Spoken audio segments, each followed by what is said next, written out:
La tesis es Posmodernidad y verdad, una mirada filosófica de Nietzsche y Deleuze.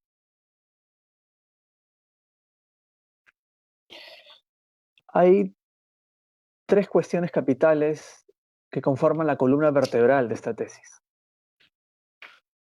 La primera es elementos en común, tanto en discursos filosóficos como en la tesis, es lo siguiente. Hay que abordar el tema de la verdad desde una mirada postmoderna, desde diversos ángulos, ¿no? No es posible en el mundo contemporáneo acercar, esto supone pues ampliar lo que se observa naturalmente y desde dónde se observa, ¿no? Y naturalmente también al observador, ¿no? O al analizador. En este caso diríamos al filósofo.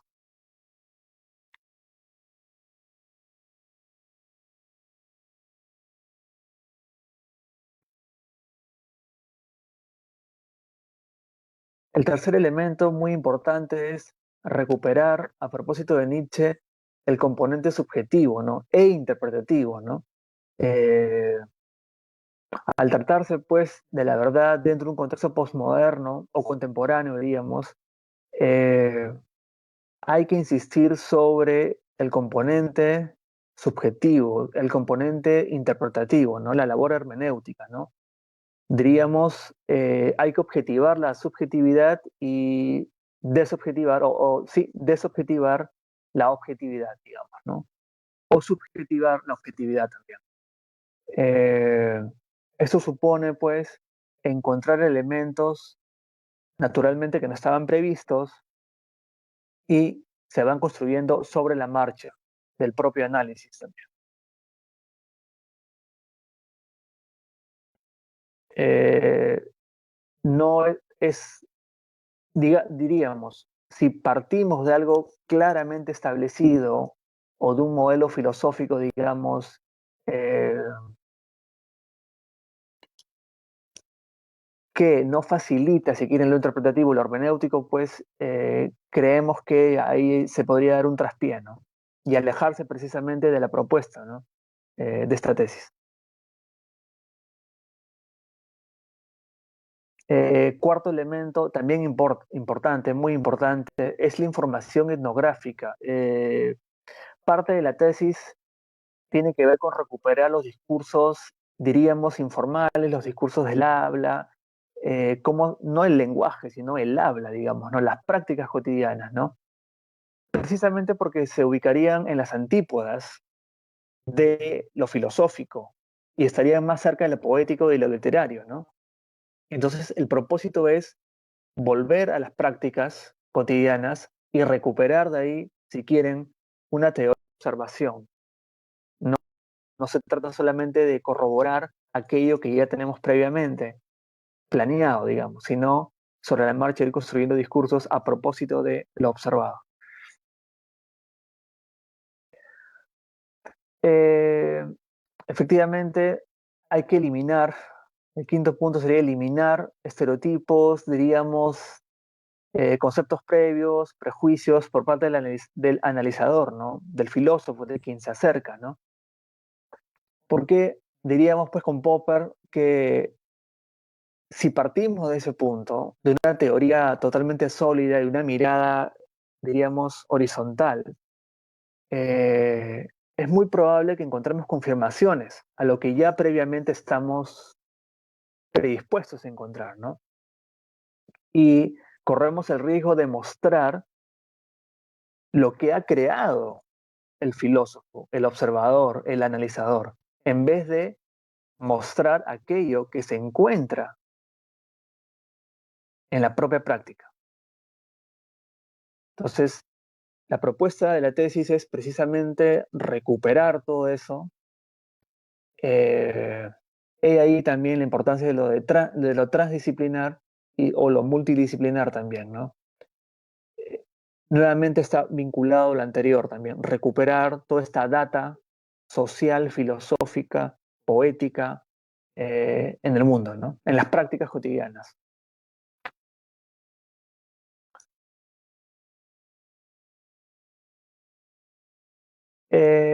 La sexta y la última, eh, atañe a la importancia, si quieren, del fondo y la forma, digamos, ¿no? O de una estructura del contenido y, digamos, lo superficial, ¿no? Entonces creemos que el estilo es determinante en este tipo de trabajos. Y precisamente porque la propuesta se enmarca dentro de una mirada postmoderna, de modernidad líquida, si quieren, pues, ¿no? O modernidad tardía, si gustan. Entonces, en ese sentido, habría que recuperar precisamente la carga literaria que trabajos de este tipo pueden tener. Entonces, en ese sentido, es esperable y se justifica el carácter pragmático, la praxis del lenguaje, es decir, el habla, ¿no? Conciliar estos elementos a primera vista irreconciliables. Entonces, naturalmente, una tesis sobre la posmodernidad y desde la posmodernidad tiene que abrir el espectro, ¿no? Esos son los discursos que, dicho sea de paso, han predominado a lo largo del siglo XX y ahora en el siglo XXI también, ¿no? Entonces, y no es gratuito precisamente porque los autores llamados posmodernos pues recuperan, si quieren, esta multiplicidad de discursos, ¿no? Entonces es importante recordar que se trata de discursos filosóficos y discursos literarios, ¿no?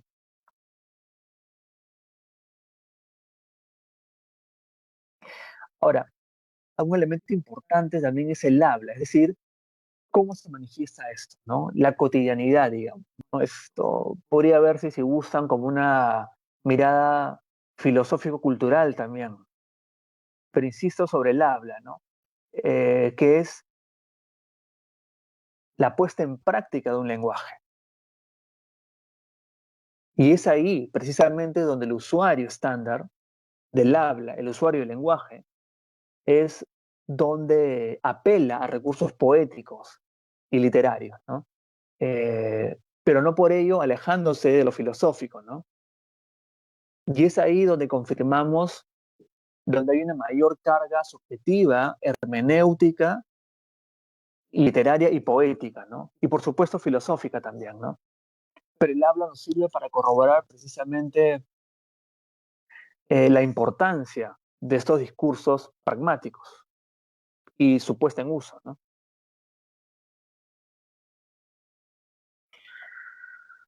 Eso es vital también para entender la posmodernidad eh, y para entender lo que nosotros denominamos como contexto, donde se van a ubicar pues los discursos, ¿no? El contexto pues está plenamente dominado en este ciclo por las nuevas tecnologías de la verdad, diríamos, ¿no?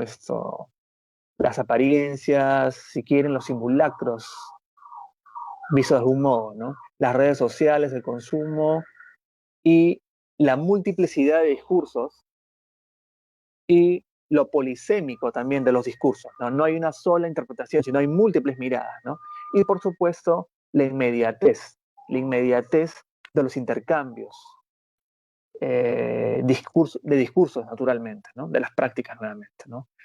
Entonces es un contexto sui generis.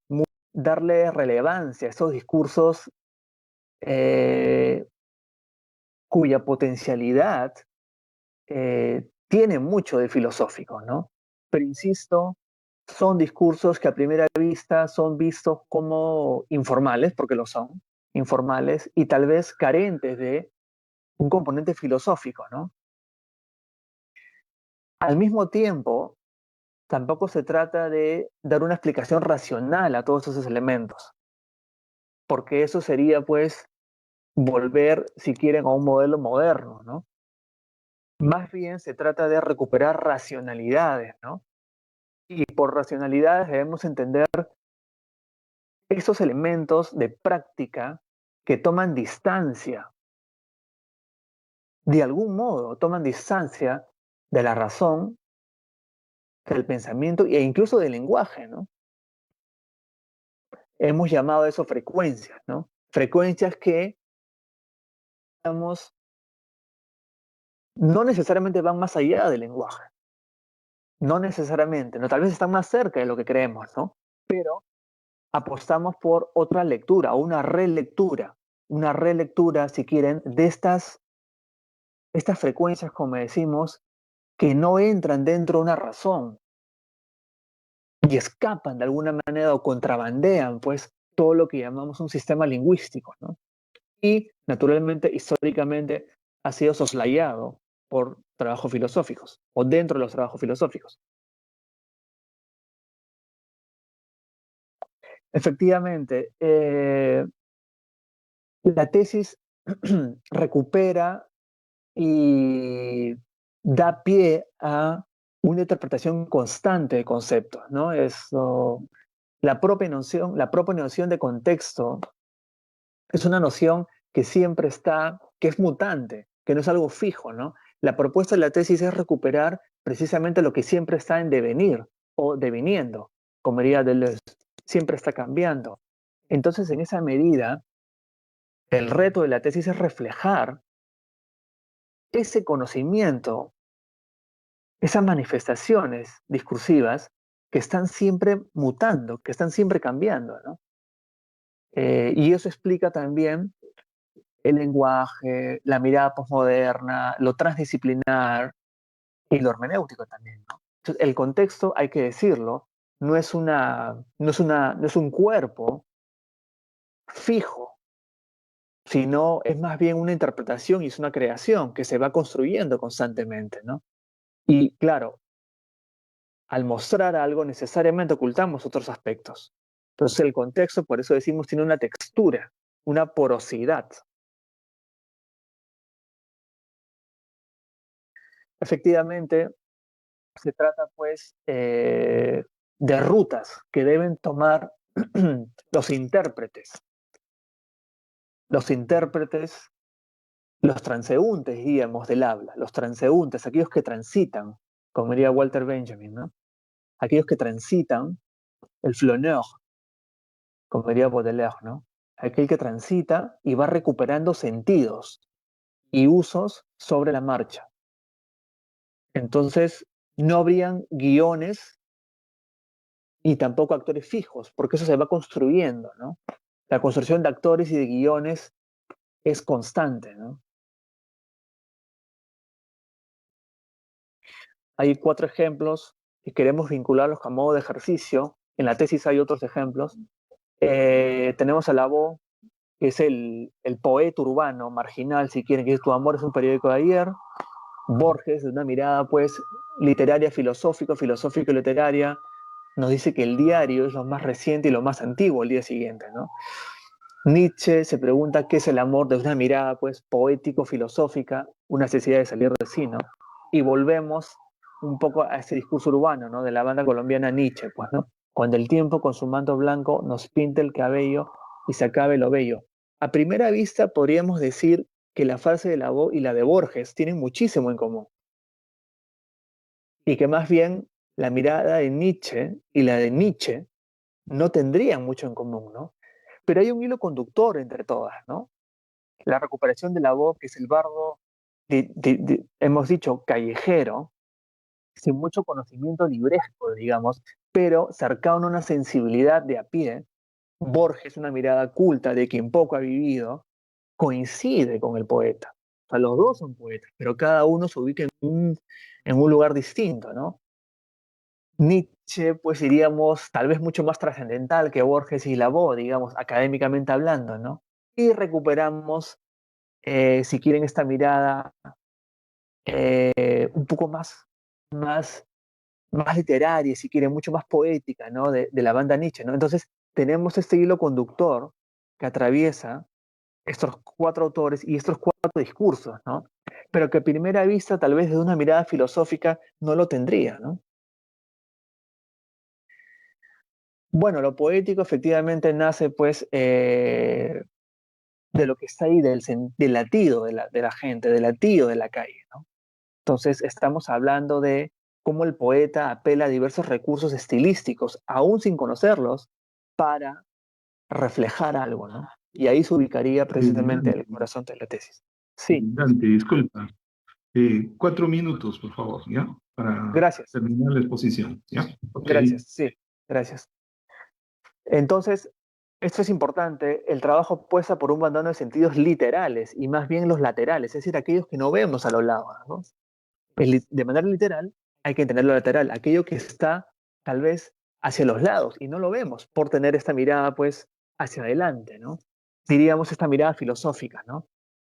Y recuperar incluso aquellas circunstancias y prácticas que podrían ser pues irrelevantes, ¿no? O por más banales que resulten desde la mirada del filósofo, ¿no? Tal vez los efectos de verdad se sitúan entre nosotros y las verdades, y no más allá de las apariencias, así, más cercano de lo que creemos, pero a primera vista no lo vemos. Las categorías deben nacer de la propia observación. Eso se trata de cubrir efectivamente las particularidades, los elementos particulares, o como diría Nietzsche, ¿no? Que cada particularidad llega a ser universal.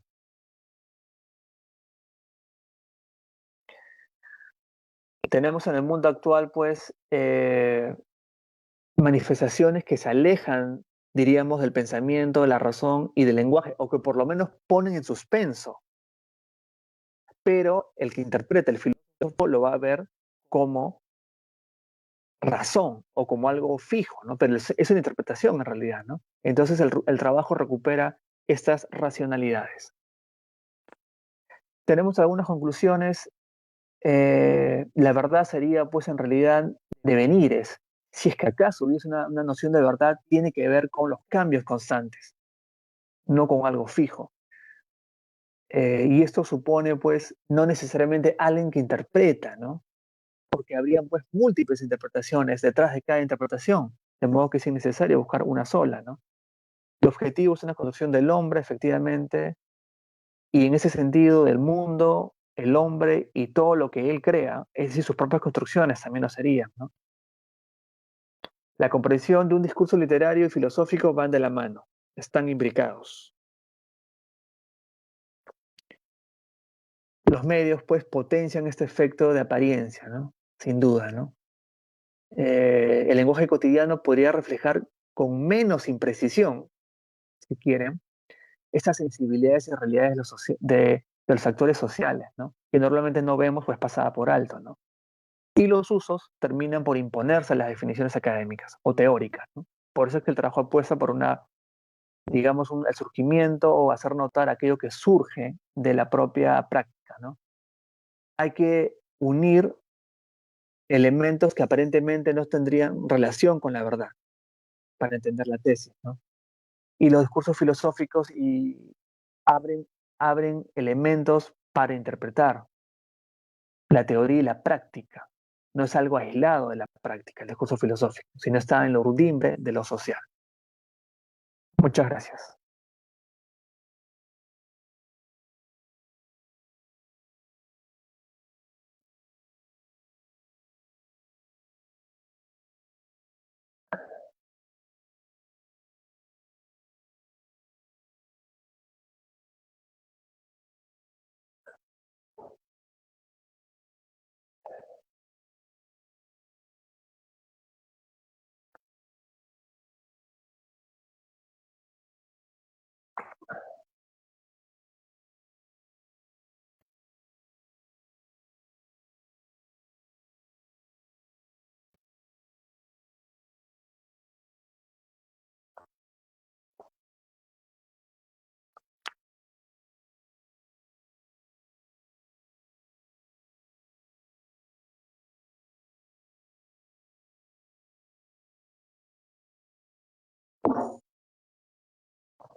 Están, no se escucha nada.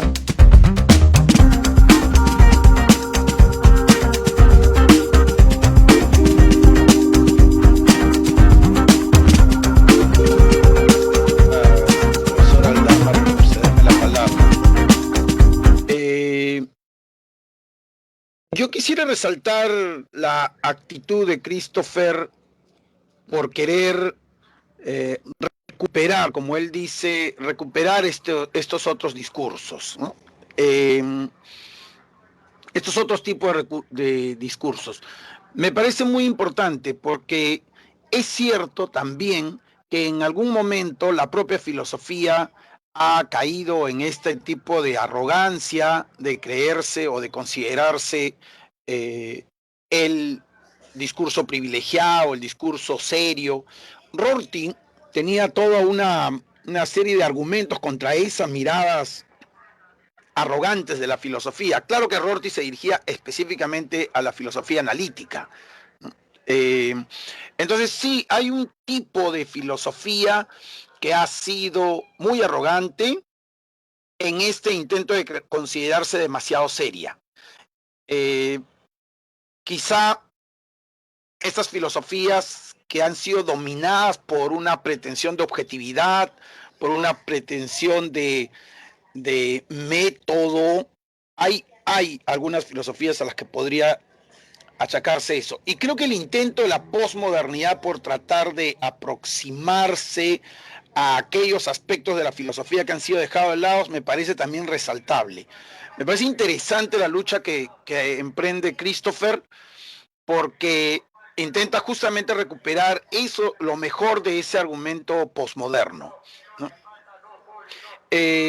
No es una lucha tampoco simplemente formal o puramente argumentativa. Yo creo que es una lucha vital en Christopher porque él mismo también viene de de la comunicación y desde la comunicación, desde sus lecturas posmodernas, tratando de recuperar este otro discurso.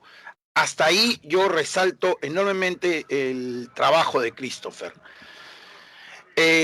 Sin embargo, sí me queda alguna pregunta todavía, Christopher, para que quizá lo puedas aclarar mucho más. Y es que, sin embargo, aquí queda la primera pregunta, ¿y qué queda de la filosofía después de haber diluido sus elementos más propios, ¿no? Si entonces la filosofía comienza a hacerse ella misma casi literatura, entonces, ¿qué queda de la filosofía? Yo sé que Popper decía que en realidad estas distinciones de facultades solo han sido para que los administradores puedan organizarnos, ¿no? En el fondo todos nuestros discursos son bastante cercanos. Y es cierto, ¿no? Es cierto, más bien el error ha sido habernos aislado tanto las facultades. Quizá es necesario reencontrar esa búsqueda de la verdad sintética, integral, compleja, y es un poco hacia donde tú ibas, pero en esa búsqueda de una verdad sintética, integral, mirando todos los elementos, ¿qué quedó de la filosofía? ¿Cómo verías tú a la filosofía? ¿Cómo nos queda ahora el discurso filosófico? Esa una primera pregunta para desarrollar y ampliarlo. Y la segunda, que me daba vueltas a raíz de tu exposición ahora, era pero no estamos cayendo quizá en la misma situación peyorativa que tienen hacia la filosofía. Estas ciencias que pretenden ser las ciencias objetivas miran a la filosofía con un poco de desprecio, con menosprecio, que tienen la objetividad. Entonces, la mirada desde las ciencias objetivas es de desprecio hacia la filosofía o de menosprecio. ¿Qué pasa ahora con la posmodernidad y este discurso que nuevamente quiere tratar de mirar lo que la filosofía no vio? ¿No está también en algún sentido menospreciando a la filosofía? O sea, termina siendo la filosofía menospreciada por ambos lados, por el discurso con pretensiones de objetividad racional y por el discurso posmoderno que nuevamente también la termina menospreciando. Entonces, mis dos preguntas en torno a cómo queda la filosofía a partir de estas nuevas propuestas, Christopher. Muchas gracias, doctor Orozco. ¿Sí me escuchan? Sí. Sí, sí. Gracias. La primera, bueno, están vinculadas de algún modo, ¿no? Voy a empezar por la segunda pregunta, ¿no? O la segunda respuesta, ¿no? Efectivamente, hay una mirada crítica a un modo de hacer filosofía. Eso es exacto, ¿no? Eh, la expectativa del trabajo es alta y es consciente, y en esa medida, pues, las limitaciones, ¿no? No podrá realizarse eso, no va a poder ser generalizable de algún modo, ¿no? Lo que sí se quiere es, de algún modo, replantear algunos aspectos, pero precisamente, más que dejar de lado la filosofía, es recuperar lo filosófico.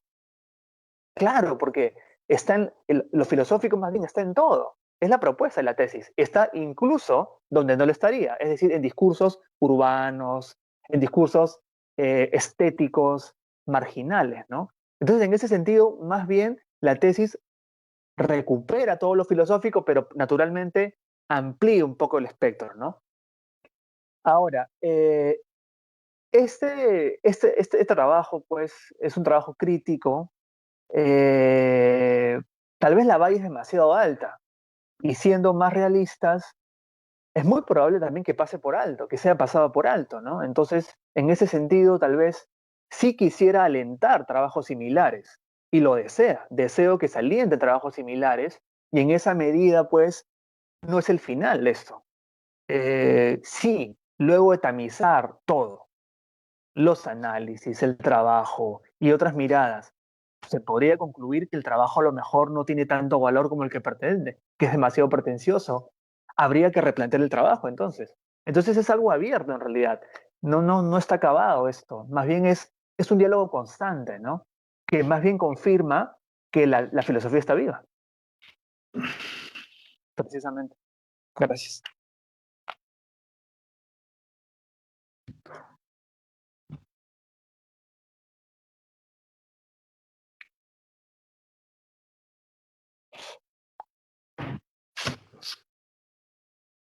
¿Me escuchan? Sí, sí, Ya, doctor. ok. Bueno, en verdad no conozco a todos los miembros del jurado, ¿no? Pues esto ha sido muy rápido, ¿no? Ni siquiera un documento que me comunican que iba a ser el presidente del jurado, ¿no? Bueno, y conozco el nombre de algunos, disculpen si por ahí a alguien se me escapa, ¿no? Hay un profesor, no sé si es el profesor Doctor Krebs. Ángel Gómez, también es miembro del jurado.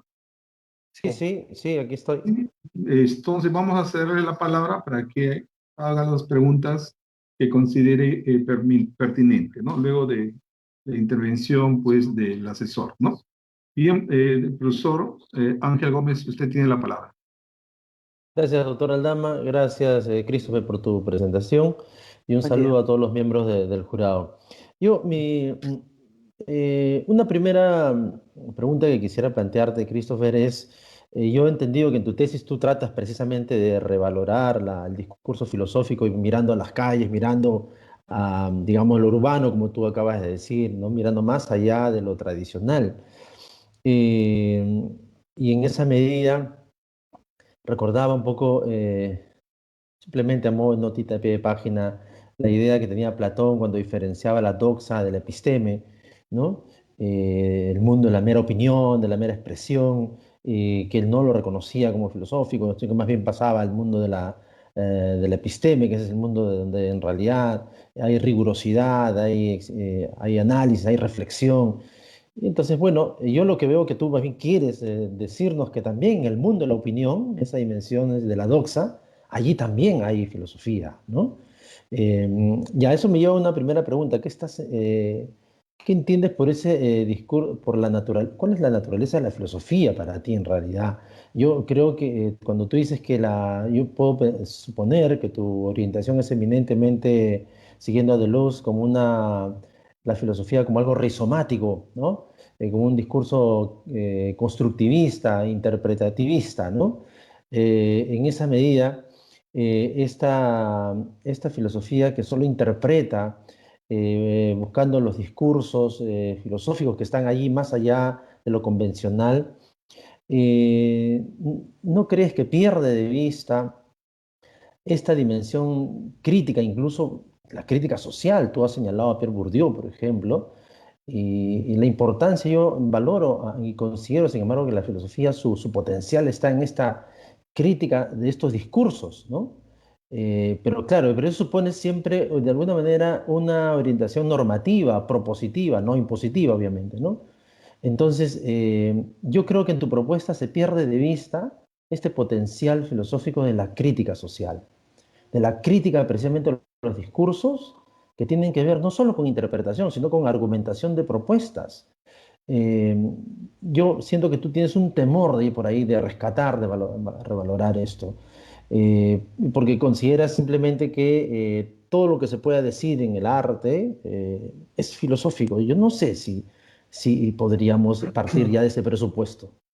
Eh, yo creo que allí habría que en todo caso considerar, no sé qué piensas tú, hasta qué punto la crítica social como una forma de hacer filosofía ligada a este potencial de interpretación, eh, ¿por qué no consideras tú que esto puede ser también una fortaleza de la filosofía posmoderna? Ujú. ¿Sí? ¿Me escuchan? Sí, sí, yo te escucho. Muchas gracias, doctor Ángel. Efectivamente, ha sido un camino personal que yo he decidido tomar, ¿no? Eh, me esperé un tipo de pregunta similar. La propuesta de la tesis efectivamente no tiene un carácter, pues si quieren, deontológico, ¿verdad? O propedéutico. No busca eso la tesis en realidad. Y claro, efectivamente se me puede criticar al respecto, ¿no? Eh, recupera precisamente el elemento crítico, pero desde una mirada, pues, más cercana, si quieren, al propio usuario, ¿no? No dudo que podría servir eventualmente para una crítica social, ¿no? La carga, el peso, las reflexiones de Bourdieu están presentes a lo largo del texto, ¿no? Pero en tanto ver aquello que normalmente no vemos, y es el propio Bourdieu quien teoriza sobre la propia teoría, ¿no? Sociológica, naturalmente, y filosófica, porque él tenía ambas formaciones. Entonces, la propuesta de la tesis efectivamente no es una crítica social, o mejor dicho, no se enfoca por ahí. Podría decir que el primer paso es visibilizar todo aquello que no vemos. El siguiente paso podría ser una crítica social, efectivamente. Yo creo que este podría ser unos prolegómenos para un posterior trabajo que ya involucre pues una crítica profunda a lo social. Podríamos verlo de ese modo también. Gracias.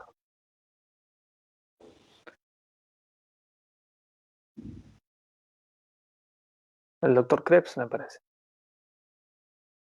¿Me escuchan? ¿No? Sí, sí, Ok. Sí. Bien, vamos a darle la palabra al doctor Víctor, sí, Víctor Cres, ¿no? De la Universidad Católica, a escuchar sus planteamientos, sus observaciones. Ok, Muchas doctor, gracias. tiene usted la palabra. Muchas gracias. Y buenos días a todos. Gracias por la invitación. Estoy complacido de estar aquí.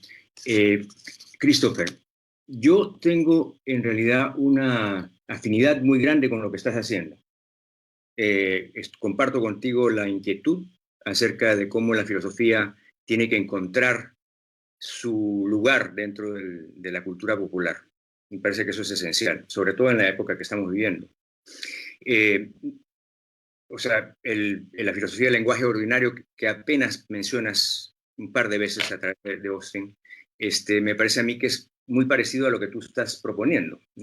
O sea, la primera pregunta que yo tengo que me da vueltas es, ¿cómo distinguirías tú la filosofía del lenguaje ordinario de lo que tú estás proponiendo? Eso es lo primero.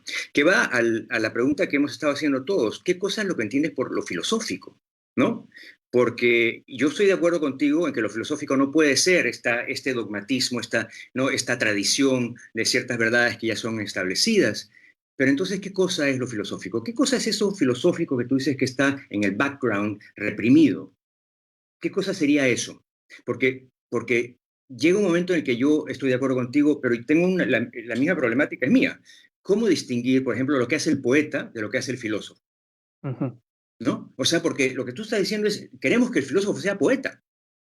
Y yo estoy de acuerdo con eso, pero hay algo que caracteriza el discurso y el temperamento del filósofo.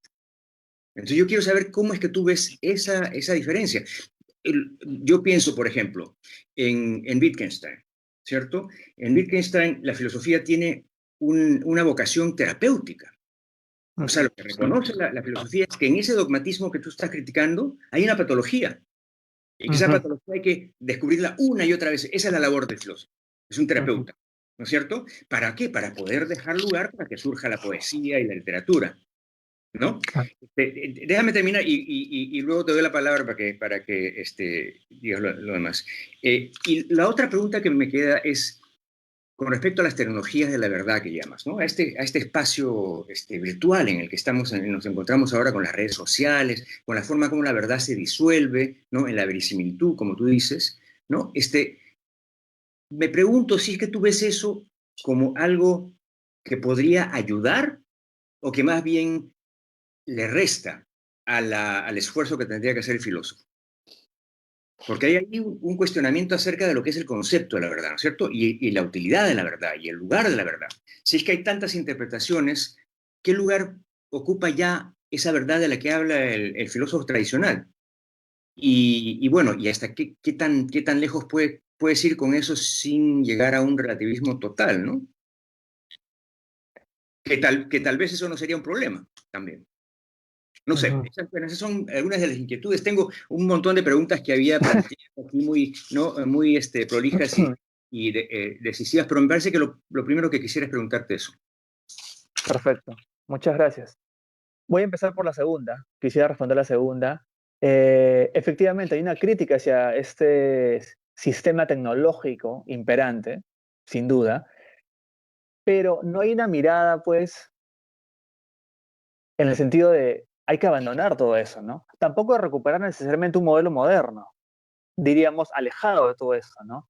No hay una apertura total de que sí, todo es negativo porque sería contraproducente de algún modo. Habría que aprovechar y ver en qué medida estas propias tecnologías, aunque parezca contradictorio, nos acercan, nos sensibilizan más. Podría hablarse de humanizar la tecnológica, ¿no? ¿Por qué no? Hay quienes han visto en el superhombre de Nietzsche al cyborg. Bueno, es una interpretación de Paula Sibila, por ejemplo, ¿no? Entonces no habría que cerrar el camino a las tecnologías. Yo creo que hay que tener una presencia mayor, si quieren, del sujeto sobre ellas. O sea, no ser utilizadas necesariamente por la tecnología, porque eso sería, pues, acabar con todo lo tecnológico sería una mirada demasiado romántica, en mi opinión. Entonces sí creo que debe haber mayor participación nuestra y cierta distancia, ¿no? Elaborar distancias. A propósito del contexto actual, la pandemia, con la pandemia podemos recuperar, digamos, esos elementos aislados del ser humano. La soledad, el silencio, la reflexión. Eh, nos podemos vincular ahora, por lo menos, precisamente a través de la tecnología, ¿no? Pero ¿en qué medida podemos también alejarnos, ¿no? Que la tecnología nos sirva para recuperar tal vez el camino que hemos perdido? No hay que satanizar toda la tecnología, pero podríamos también recuperar elementos de ella. Y con respecto a la primera pregunta, los usos digamos, del habla, el uso cotidiano, para empezar, los usuarios del lenguaje estándar, diríamos, el habla, el uso coloquial, etcétera, no son conscientes de lo que hacen naturalmente, ¿no? En principio, ellos pueden ver un elemento lúdico, y ahí recuperamos a Wittgenstein. Hay un elemento lúdico, digamos, de intercambiar, de intercambiar palabras, o cambiar significados, subvertir algo, ¿no? Ahora, el poeta, el poeta está más allá, efectivamente, más allá en el sentido siguiente, en el sentido de que no tiene límites. Efectivamente, el poeta es alguien ilimitado, digamos, ¿no? Por eso recurría yo a la figura de Héctor Lavoe y luego también de la banda Nietzsche, digamos, ¿no? Y lo ha dicho María Zambrano, ¿no? El poeta incluso habla de lo que no es real, de lo que no es. El poeta debe encontrar aquello que ni siquiera está buscando. Mientras que, efectivamente, el filósofo, si Wittgenstein decía pues, que tiene una función terapéutica, en nuestro caso diríamos porque persiste eso, incluso en mí, el deseo de sistematizar el conocimiento, porque busco, de algún modo, que si se sistematice se sistematice en la medida de lo posible estos usos del lenguaje.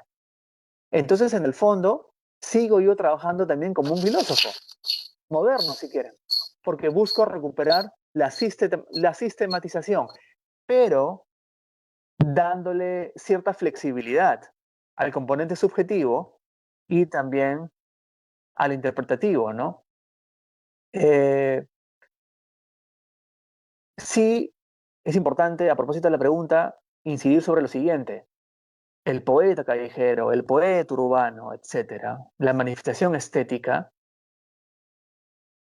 tiene ese deseo de recuperar algo, pero no hay un grado de conciencia al respecto. Es simplemente manifestarlo, ¿no? De algún modo, por lo menos lo urbano, ¿no? Y somos nosotros quienes interpretamos eso como algo reprimido o que tendría un objetivo determinado, ¿no? Pero ellos, diríamos, se mantienen de algún modo al margen de eso, ¿no? Esto, es cierto también que esa idea del poeta maldito, del artista maldito, ya no es real, ya no existe, o existe muy poco, digamos, ¿no? Eh, pero, aún así, aunque haya decaído esa mirada, aún persiste ese deseo de aquel que quiere manifestar algo. Eh, y cuando digo filosofía, en ese sentido, me refiero a que hay elementos críticos en el fondo, y que a lo largo de la historia de la filosofía ha querido alejarse naturalmente, como ustedes saben. Y por qué no decir que un poema te puede revelar a través de lo cotidiano algo que un libro clásicamente llamado filosófico también. Hay un deslumbramiento, si quieren. Entonces, esto sirve para un deslumbramiento cotidiano. Ya, pero entonces me queda todavía la pregunta, hablas de nosotros, ¿no es cierto? Nosotros vamos a hacer, en la presencia de nosotros, el filósofo, pero ¿cuál es la diferencia entre el poeta y el filósofo, si es que se trata de la revelación? ¿O qué tipo de revelación es? Te vuelvo a preguntar, ese background filosófico, ¿cómo lo concibes? O sea, ¿qué cosa es lo que estamos recuperando? Que no es lo mismo que recupera el poeta, ¿o sí? Porque si es que es lo mismo, entonces la diferencia estaría en el método. Has dicho Eh, ha dicho que queremos sistematizar, pero no hay sí. un problema ahí con digamos, la tentación a que lo que sistematicemos se convierta otra vez en estas cosas sedimentadas que van a impedir, ¿cierto? Que me plantea también el hecho de que estás escribiendo una tesis para una institución académica moderna, ¿no? Estás haciendo, ¿qué cosa quieres? Defender una filosofía para la cual todavía no hay lugar en la institución filosófica. Entonces tienes que tener claro cuál es la relación entre lo que tú estás proponiendo.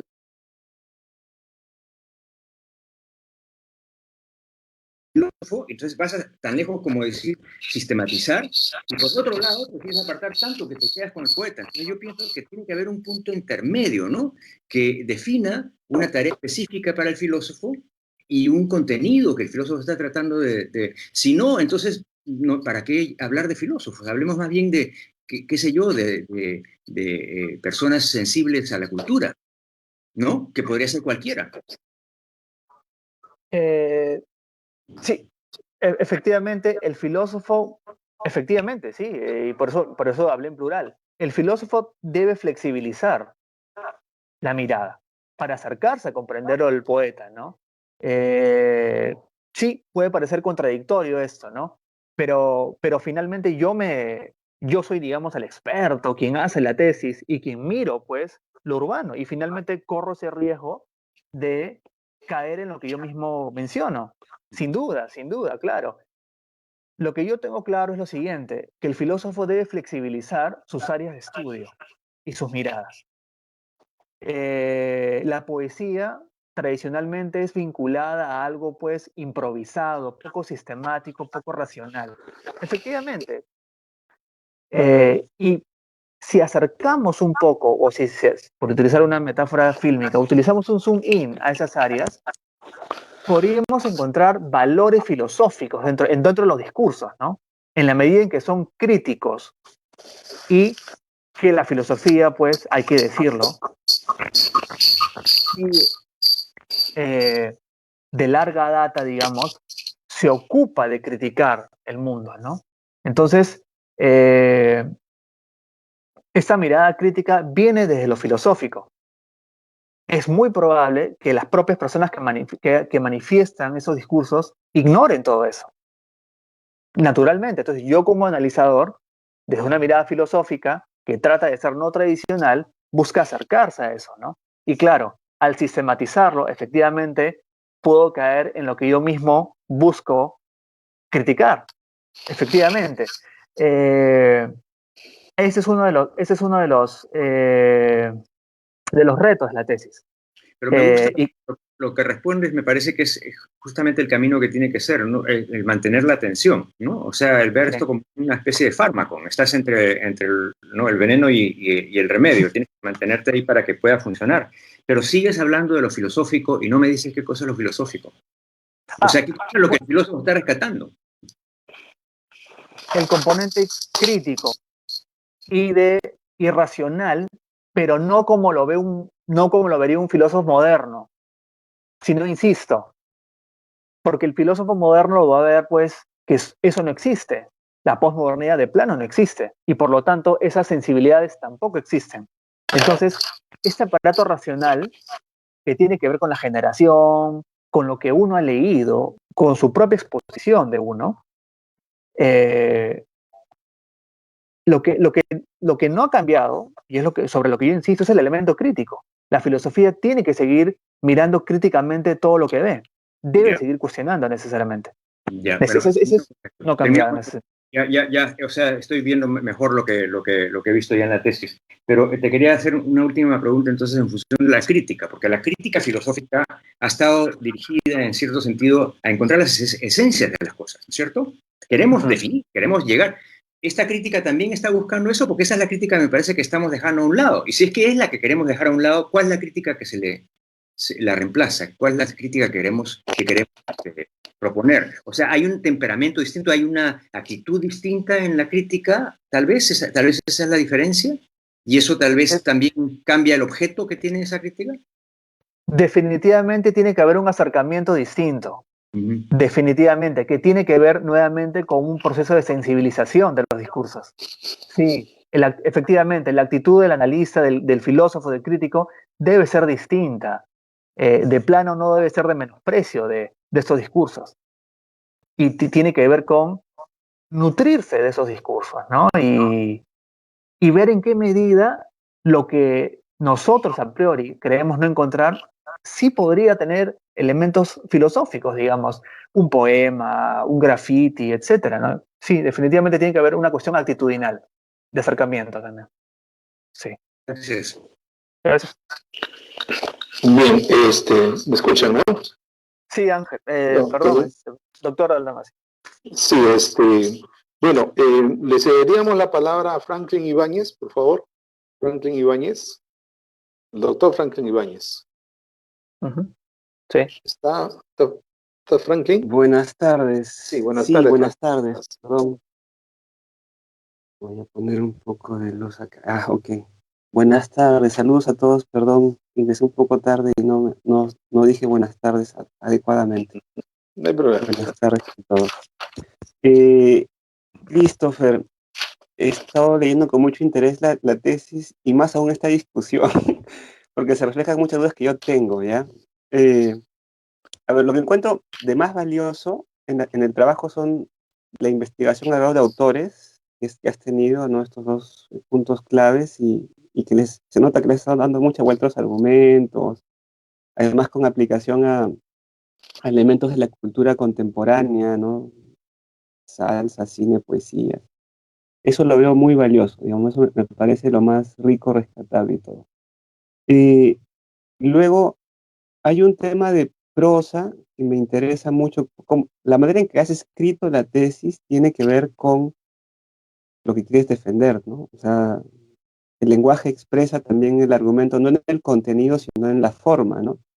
Y entonces hay momentos muy bonitos de la prosa, y también voy a decir, hay mucha libertad sobre ciertas reglas gramaticales, ¿ya? Pero y ahí comienza la parte más crítica. La libertad sobre las reglas gramaticales es porque es consciente que, por ejemplo, quiero escribir una oración sin un sujeto o sin un verbo conjugado que demande una acción clara. Puede ser, ya puede ser que mi estilo sea escribir una oración así tipo lema y no una frase conjugada definida, ¿no? Entonces no sé si a veces, por eso es un esfuerzo de libertad consciente o a veces puede ser un error, ya puede ser ambos casos, puede ser una debilidad. ¿Por qué lo digo? Porque en el texto de repente muchas veces la pasión puede ganar sobre el argumento, sobre lo conceptual, ¿ya? Entonces digamos, un verso de un poema no tiene necesariamente las partes claras de una oración gramatical afirmativa descriptiva, ¿no? No tiene que tenerla, digamos, puede ser exclamativa y punto. Pero un argumento en principio es afirmativo, o descriptivo por lo menos, ¿no? Entonces, veo que mucho de la discusión que está teniendo esta disertación tiene que ver con eso, porque te está costando mucho afirmar sobre la filosofía. Estás tratando más de definirla negativamente como lo que no es, no es, no es, y te cuesta, me parece, en el trabajo, a veces decir lo que sí es. A veces en el texto dices, por ejemplo, que la filosofía debe mantener su rigor, el rigor filosófico, pero no he encontrado en el texto esa definición de filosofía, y aquí cuando te propones decir algo en afirmativo de la filosofía, una caracterización, por ejemplo, dices, no, puede ser sistémica. Un poema también puede ser sistémico. Un poema dentro de sus propias reglas de juego puede ser muy sistemático, muy sistémico, si quieres, ¿no? Entonces la filosofía mantendría lo sistemático igual que la poesía. O cuando dices, bueno, la filosofía tiene que mantener el talante crítico. La literatura, el arte, la música puede ser muy crítica también. Entonces, me sigue quedando todavía las ganas de empujarte y decir, defíneme con oraciones afirmativas lo que quedaría de la filosofía, ¿no? ¿Por dónde queda el rigor filosófico del que a veces hablas en el texto que crees que necesitaría? Por ejemplo, yo tendría una visión rapidísima para intento de esbozo, ¿no? Mientras que el arte trata de captar la experiencia estética o la religión, la experiencia subjetiva y espiritual, como dice Hegel, la filosofía le quedan los conceptos. Su campo de acción son los conceptos y la lógica los argumentos. Yo entiendo que esas distinciones tú las quieres borrar, pero entonces nuevamente, ¿qué me queda como filosofía? ¿Me escuchan? Sí. ¿Sí? En primer lugar, muchas gracias, doctor Franklin. Es totalmente deliberado el trabajo de revisión es totalmente deliberado. Me parece que estaba en una de las diapositivas que lo que procura el trabajo es precisamente dar cierta holgura al lector y fomentar trabajos similares. Entonces, en ese sentido, soy plenamente consciente de la prosa y también soy plenamente consciente de las críticas que puedo recibir, porque efectivamente yo opté por no colocarlo en una diapositiva, pero era eso, el riesgo de poder visto como algo trivial, porque no hay argumento, porque solamente hay, pues, es un barroquismo extremo, ¿no? Soy consciente de eso, ¿no? Lo cual no quiere decir que necesariamente esté llena de argumentos, pero precisamente la propuesta de la tesis es recuperar esos elementos que son dejados de lado, ¿no? Y efectivamente, pues, lo describe el doctor Krebs, hay esa tensión constante. Tensión que muy probablemente se está aclarando ahora. Se está aclarando más todavía, ¿no? La labor crítica, filosófica, está presente en todo momento. Está presente incluso cuando nosotros creemos que no está presente. Ejercicios poéticos. No en vano, pues, un libro como el de María Zambrano, ¿no? Filosofía y poesía, por ejemplo, por mencionar otros textos. Entonces, está presente ahí. Pero el camino de la poesía no es el camino naturalmente racional, sino es otro camino el que toma. El filósofo, insisto, debe ser crítico, pero no del modo de satanizar todo lo que no cae dentro de lo clásicamente denominado crítico desde la modernidad. debe ser flexible para poder acercarse a estas sensibilidades que sí tienen componente filosófico. O sea, no hay una distinción en ese sentido entre el poema, que es algo que es opuesto a la filosofía. La labor del filósofo que es indagar, poeta evidentemente no es esa. Insisto, somos los críticos quienes buscamos ese sentido. Los críticos le encuentran algún sentido a las obras, ¿cierto? Cortázar decía eso, a mí me sorprende que los psicoanalistas le encuentren tantos sentidos a mis cuentos. Yo no me he propuesto eso, decía Cortázar. Efectivamente, son los teóricos quienes le encuentran un sentido a un discurso. Efectivamente, claro.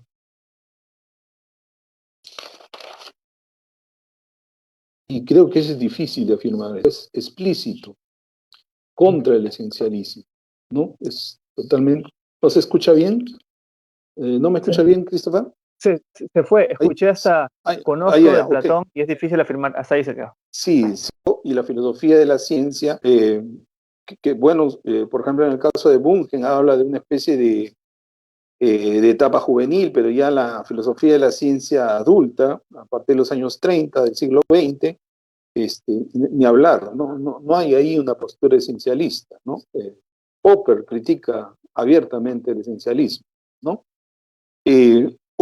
Luego, en esa misma página dices Popper, ¿no? Habla de un optimismo epistemológico, es decir, la confianza a ultranza de que la verdad necesariamente se encuentra en algún lugar.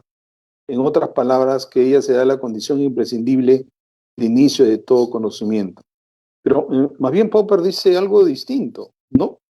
Popper, por ejemplo, presenta la verdad y por eso algunos aunque él se autotitula de racionalista crítico, algunos lo califican de relativista. Ahora, ¿por qué? Él lo presenta con una analogía. Por ejemplo, dice, bueno, es como cuando uno escala una montaña, ¿no? Y claro, con todo digamos, esa especie de vapor que despide el hielo, piensa que ya llegó a la cumbre, pero luego se da cuenta de que todavía tiene que caminar más, ¿no? O sea, en Popper no hay algo así como un punto de llegada definitivo, ¿no? Él habla, de hecho, de la verdad, defiende incluso la verdad, digamos, asumiendo un tanto la teoría de Tarski, pero también señala esto, ¿por qué? Porque si alguien piensa de que ya logró la verdad, pues entonces cae justamente en el dogmatismo, ¿no? Y lo que dice Popper de las teorías científicas es que son hipótesis, ¿no? O sea, siempre son hipótesis, porque siempre, por ejemplo, algunos lo clasifican dentro de una línea, hay un trabajo, ¿no? De un filósofo, Lukács, ¿no? Que el asalto a la razón, ¿no? Justamente a partir de Schopenhauer, Nietzsche, el existencialismo, se da todo este proceso que bien puede ser calificado de irracionalista, ¿no? Pero Nietzsche sí es visto en la historia de la filosofía, Nietzsche sí tiene un lugar en la historia de la filosofía, ¿no? Por supuesto que se aparta, pues, de la, digamos, de la línea que se había podido venir siguiendo hasta Hegel, ¿no? Y después dices algo que, bueno, que creo que merece una explicación, ¿no? Dice, en la página 13, en el primer párrafo, aclaremos algo, sin embargo. En filosofía los debates resultan caducos desde el momento en que son planteados.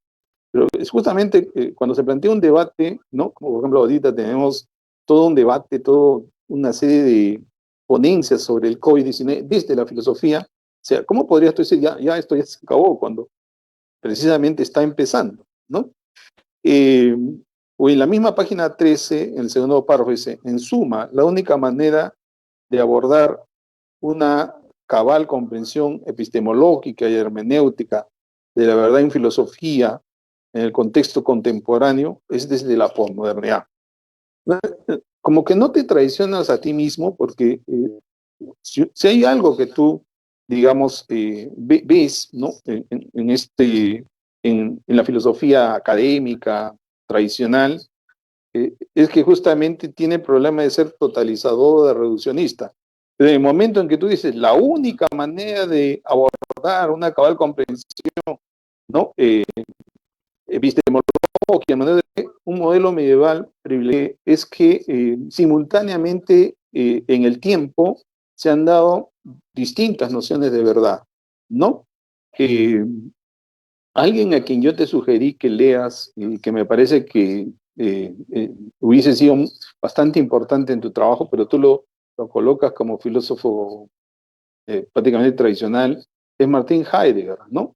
Martin Heidegger justamente tiene este trabajo sobre la doctrina de la verdad en Platón, donde, bueno, es claro, es una cuestión que se puede debatir, pero que habría un concepto de verdad en el ámbito griego que él lo interpreta en función a la palabra, ¿no? Al texto, de descubrir, algo que, como cuando uno abre las páginas y capta algo, ¿no?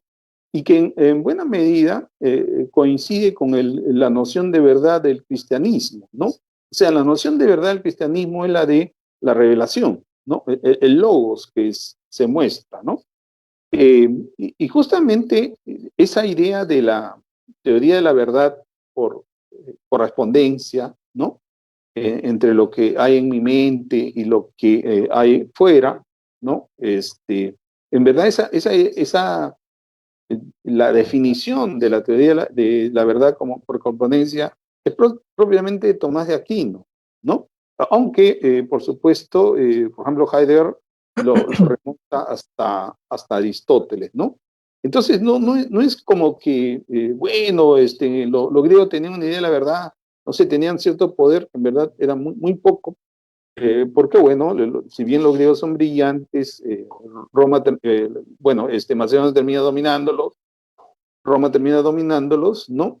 Y luego el cristianismo, pero ¿dónde está esa relación que tú sostienes, ¿no? De que la noción de verdad siempre ha sido considerada ser un modelo de pensamiento imperantes de turno, ¿no? Como digo, hay muchas ideas de verdad, ¿no? Y algunas de ellas simultáneas, ¿no? O en el último párrafo de la página 17 dice, por eso Rorty habla de proposiciones verdaderas o falsas, y no de una verdad inmanente del mundo. Bueno, pero varias décadas antes que Rorty escribiese eso lo habían dicho ya los positivistas lógicos, pues, ¿no? Entonces, no veo por qué recurrir a Rorty en ese caso, ¿no? Luego en la página 19 dice, desafortunadamente buena parte de la historia de la filosofía y su predominio han estado basados en el fantasma metafísico, sea en el que necesitaba apelar a la autoridad en lo que concierne a la verdad, porque todo hombre lleva en sí mismo la fuente del conocimiento, ¿no? Y tú añades a esa cita, en efecto, para los tres, por supuesto, están incluyendo a Platón, conocer era reconocer, ¿no? Un revivir lo pasado, lo ya conocido, luego el conocimiento y con ello el pensar suponía un tipo de olvido que justificase el recuerdo de precisamente aquello, ¿no? Pero se puede hablar de un cierto platonismo en Descartes, por ejemplo, con respecto al innatismo que manejan los dos, pero tanto Descartes como Bacon son modernos y como modernos sí hay una cuestión que lo diferencia típicamente de los antiguos, ¿no? Cuando acá Popper se está refiriendo a la fuente del conocimiento, se está refiriendo a la capacidad para conocer, ¿no? Bueno, y la capacidad para conocer, como por ejemplo cuando Descartes dice el sentido común es la cosa mejor repartida del mundo, lo está señalando esa situación, ¿no? Todos pueden acceder al conocimiento, pero es cuestión de que, y de ahí por eso su planteamiento del método, ¿no? O sea, si utilizan el método adecuado pueden acceder al conocimiento, ¿no? O igual Bacon, ¿no? Porque incluso tú los ubicas en la tradición, y justamente tanto René Descartes como Bacon van contra la tradición. Descartes cuestiona todo lo que le han enseñado, ¿no? Y por eso piensa reconstruir el edificio del conocimiento, pero echándolo abajo primero, lo de la ciencia del pasado. Y en el caso de Bacon, eso puedes verlo en la crítica que hace de los ídolos, ¿no? y donde muy duramente trata a Platón, ¿no? Bueno, eso es lo que, algunas observaciones que tiene que hacer Christopher. Digo, la parte de Lucy Foucault me parece bien, que es creo lo que más lo ha visto con más detenimiento, pero una serie de partes donde te refieres a la filosofía, donde te refieres a los filósofos, sí me parece bastante cuestionable. Bien, sí, Muchas sí, gracias. Voy a tratar de responder. Curiosamente, a propósito de Platón, voy a tratar de recordar todas las preguntas. Eh, bueno, precisamente la segunda pregunta tiene que ver con Popper. Eh, Interpretando a Popper, veo yo en un positivismo lógico, una teoría lógica, digamos, este deseo de necesariamente encontrar que la verdad está ahí, ¿no? Esto, Michel Foucault, en la hermenéutica del sujeto, en los anexos dice lo siguiente, ¿no? Lo que diferencia el mundo antiguo del moderno es lo siguiente, ¿no? En el mundo antiguo, pues tú que tenías que cambiar tu actitud, ¿no? ¿Cierto? Y luego te acercabas a la verdad. Mientras que en el mundo moderno, simplemente la verdad estaba ahí.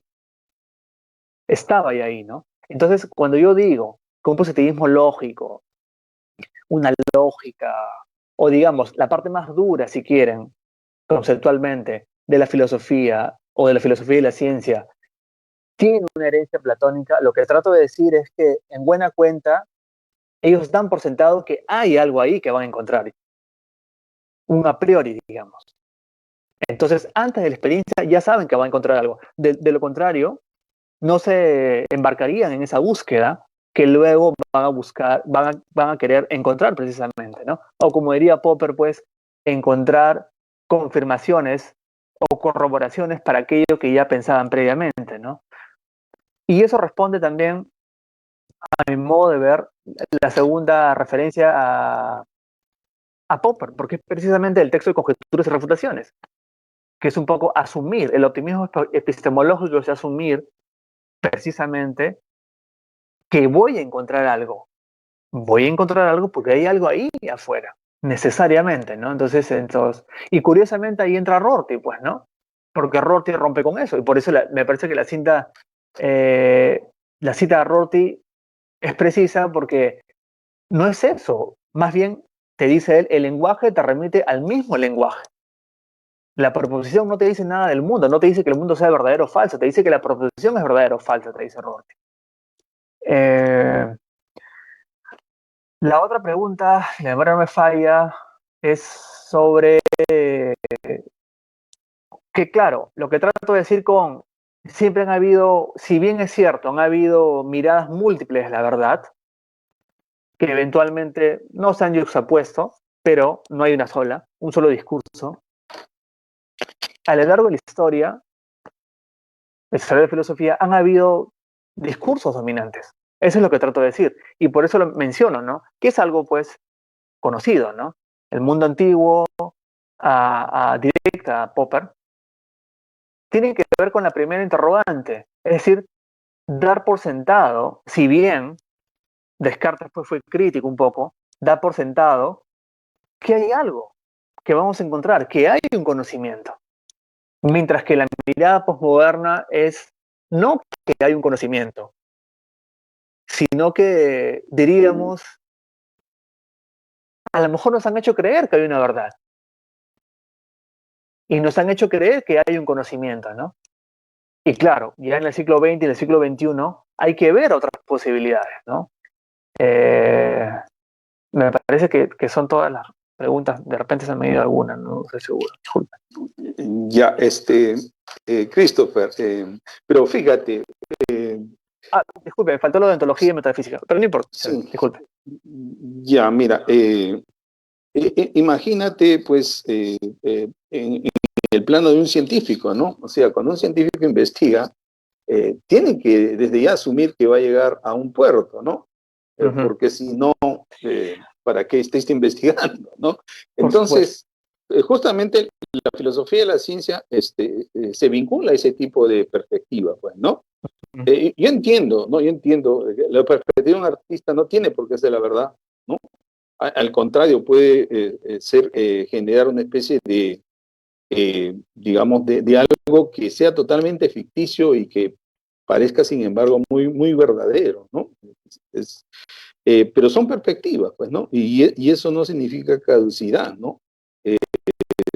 Justamente si se vincula a la ciencia, la filosofía moderna, porque Descartes fue un científico.